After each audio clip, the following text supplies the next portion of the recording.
They say it is better to be poor and happy than rich and miserable, but how about a compromise like moderately rich and just moody? I think the biggest disease the world suffers from in this day and age is the disease of people feeling unloved. Carry out a random act of kindness, with no expectation of reward, safe in the knowledge that one day someone might do the same for you. I went to the school and put it to William, particularly, that if you find someone you love in life, you must hang on to it, and look after it, and if you were lucky enough to find someone who loved you, then you must protect it. Every one of us needs to show how much we care for each other and, in the process, care for ourselves. I'd like to be a queen in people's hearts, but I don't see myself being queen of this country.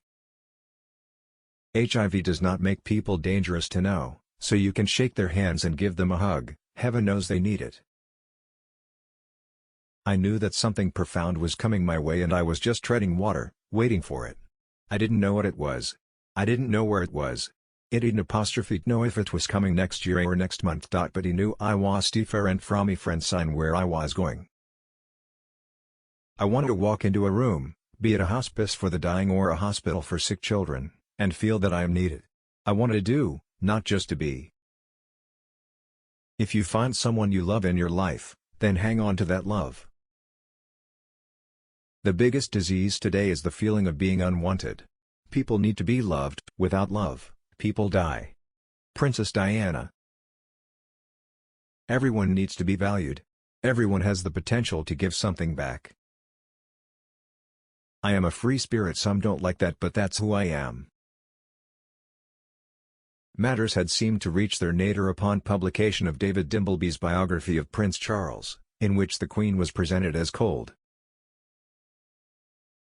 I looked at her dress and I thought, oh no, it's awful. Because it was all scrunched up, it looked terrible. I just remember thinking, it doesn't look like it's been ironed. The Emanuels reacted the same way and dashed to the rescue. Once the train was properly spread out on the carpeted steps, it looked as dazzling as the young woman who was wearing it. She was extremely gentle, very shy, and she was someone that as a young girl you thought was everything a princess should be. Very beautiful, very young, very calm, and yet there was a kind of nervousness about her. But the feeling inside the cathedral was just enormous. It's a very hollow place, but it was filled with so much warmth and excitement. He didn't change his bachelor ways. She wanted him to stay at home with her and the children. There were tantrums and hysterics. She challenged him. It was the first time he had been challenged. It was the first time he had met his equal. He was surrounded by yes men. Diana accused Charles's friends of being sycophants, but she was her own worst enemy too.